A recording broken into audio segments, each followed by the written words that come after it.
Guys, welcome back to the channel. Welcome back to a new video coming to you today from beautiful Asia. I had quite a trip in the last few days, so that's also the reason why I didn't upload every day a video last week, but we are completely now installed and ready to rumble. We of course are going to look at Bitcoin and what we can expect for the rest of the week. Christmas is ahead of us and also New Year's, so I guess the trading would be a little bit slow, but we already had a few times Christmas Eve, so 24, 25, a crypto dump, believe it or not. We are going to dive into charts, but of course not before I've asked you to like, subscribe, click on the bell, click on all so you don't miss anything. Leave me a comment, share this video with your friends if you think this is useful. And without further ado, let's start diving into the charts. BTC USD here on the 4 hour. This was last week. We had a nice pump up above the value area high. Couldn't make it, but we grabbed the liquidity where I've asked for already for so many times. The liquidity above these highs, the liquidity above these highs, not yet above these highs, but for me it's good enough. And then we got rejected and now just going lower. So far from top to bottom this has been quite the dump, and I missed it completely because I was traveling for 2 days, but this was more than 9%. Also in the indicators it gave you the confirmation because we got a 4 hour bearish divergence here on the momentum wave, and also on the smaller time frame, the 1 hour, you had a beautiful bearish divergence here on market Cipher B, momentum wave going lower, and the price of course going higher. I have to say, if you did it on the 1 hour, it asked some courage and some balls, because as you can see the money flow was steep up, and usually when you see that, then the money flow does something like this and then stays there for a little bit and then it goes down. It's never really just like as a mountain up and then just down. It happened in this case, but it needed some convincing, shall we say, some courage to do so. Right now we are kind of at the point of control, or we are at the point of control. That is the golden pocket, the golden pocket here at approximately 16,500 to 16,480-ish. It's quite tiny. We are underneath the point of control. This one shifted for Binance and for Bybit already now to this level here, 16,950, let's say 17,000. If we spend some more time here and we don't move at all, then of course the point of control will quickly move to this level where we are right now, because the candles, the volume candles, are not that far away from each other. If we're going lower, then I'm aiming first for the 15,500 to maybe take out the liquidity at these lows, because this was almost an equal low. If we break it too, then we have to see where we're going to end up. People are screaming for 14k, 12k, 10k. To be honest, I don't really know and I don't really care. But if we hit 14k, that actually would be very nice, because then you leave everyone on the sidelines who is aiming for 10k or lower at 12k. So that actually would be very nice. And then if we're now also going lower, we're taking the liquidities, the stops underneath these longs, what I've also told you about last week in the latest video that I uploaded there. So definitely check that out if you have missed it. So we're taking liquidity on the top and we're taking liquidity on the bottom, and that is how you shake out the most people out of the market. Let's say this was it and we are going higher. Of course then we also use a fib, but then just the other way around. Our target would then be approximately 17,700.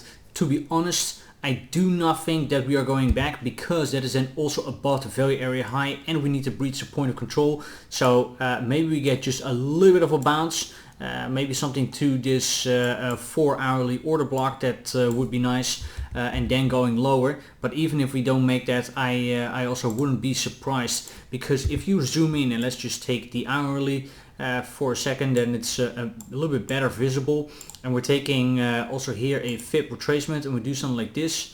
And let's then take this big one out. Then you could also say, you know what, the golden pocket is here at 17,150 measured from this top right here.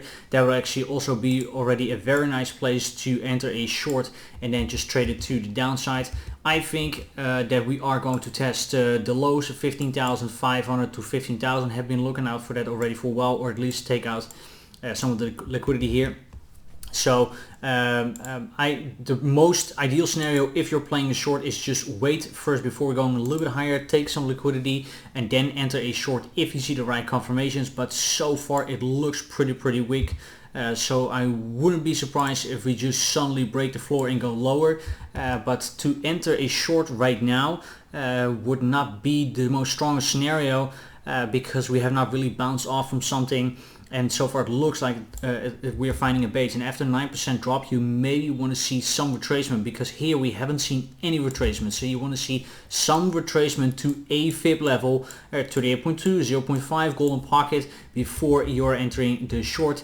If you are of the bias that you think we are going higher from here, then maybe another tap here at the golden pocket, or maybe take the liquidity out of the lowest candle here. That would be nice, or maybe the very low, and then going higher. My bias for this week is short. I think we are going lower. It might have a green day in between, but I think we are going lower. Also on the bigger time frames, it just looks like here on the daily that this needs more time before we can bottom out and then go higher again. And I think a dump is very easily, very fast to be made. Here on the momentum waves 12 hours, spent quite some time on the top. That is unusual in the bear market. Yes, maybe that could signal the bottom, but so far I'm staying very cautious. And on the 4 hour, I was actually looking at this, that we might go lower again and then form a bullish divergence after having a bearish divergence. Then we'll play to the long, but so far also doesn't look very good. On the hourly, the money flow is nice, but other than that, the indicator's VWAP momentum wave, it's just a little bit messy. I quickly want to zoom in then to the S&P future market. This used to be our rising wedge, but I now changed it to a bit more of a channel. I think this is a little bit more accurate. You can see that we broke out. My target in a macro, and this could still take a couple of weeks, is the retest of approximately 3,500 for the S&P 500. But so far it just looks ugly. There is no other way to put it.